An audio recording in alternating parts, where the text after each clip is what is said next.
Hello and welcome to Cure Connections. I'm your host, Dr. Philippa Cheetham.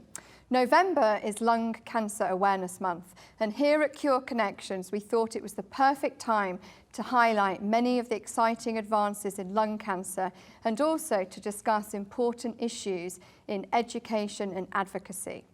Today we are fortunate to have several members of the lung cancer healthcare team from Vanderbilt University Medical Center and Vanderbilt Ingram Cancer Center. Together, we will provide you with a behind-the-scenes look at how they help patients with lung cancer all day, every day. The Vanderbilt team brought one of their patients with them today to share her story, 93-year-old Nance Neshanian. Nancy was diagnosed several years ago with stage 4 lung cancer. We also have Nancy's oncologist, Dr. Leora Horn, and palliative care specialist, Dr. Sarah Martin, here with us in the studio today. Welcome to Cure Connections. Welcome, Nancy. We look forward to hearing you tell your story shortly. Welcome, Dr. Martin and Dr. Horn. Thank you for joining us here on Cure Connections today. Nancy, you were diagnosed with lung cancer. How long ago now has it been? Approximately 3 years ago. And how did that diagnosis come about? I had a torn rotator cuff, and I was part of Dr. Kuhn's study there at Vanderbilt. And in doing a follow-up, they noticed that the mass in my lung that had been previously checked had grown. And so they were kind enough to notify my primary care doctor, who got in touch with the cancer doctors.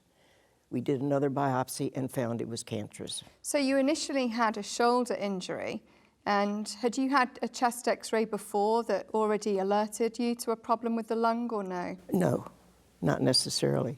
It all happened from this rotator cuff and Dr. Kuhn's study there at Vanderbilt.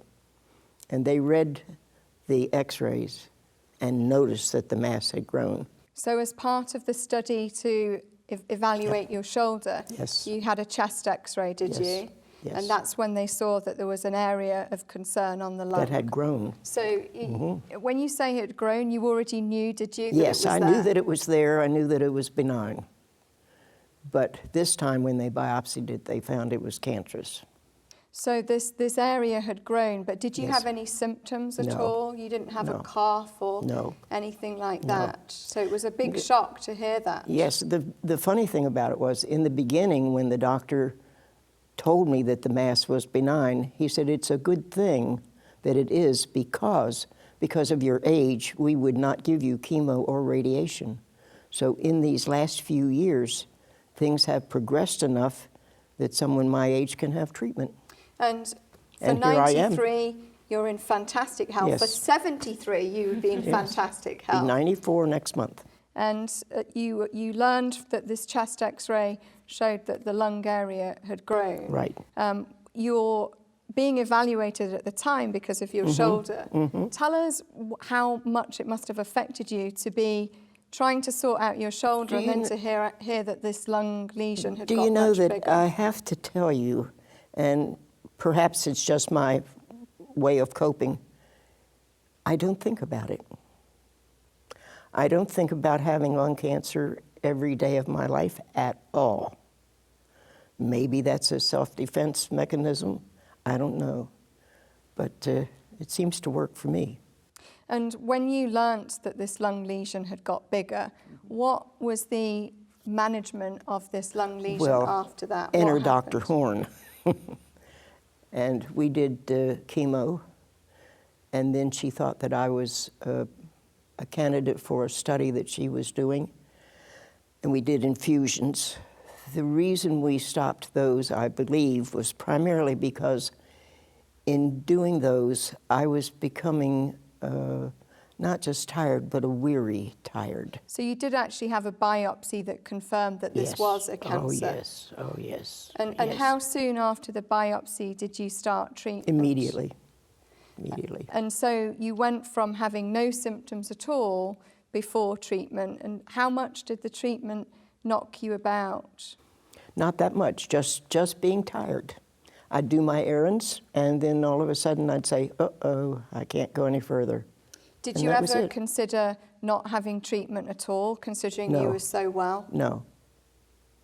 No, these doctors are remarkable. No, I wouldn't stop treatment for anything.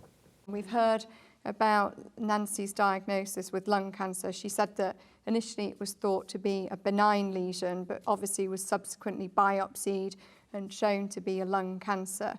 How typical is this kind of presentation where a patient feels completely well and has imaging that shows that the situation's very different? So there are two situations where people can feel well, but we find something. So sometimes when patients have lung cancer screening, and I know that we're going to talk about that today, but it's the common patient who will have a CT scan or a chest X-ray who's asymptomatic as a patient who's getting a scan for something else.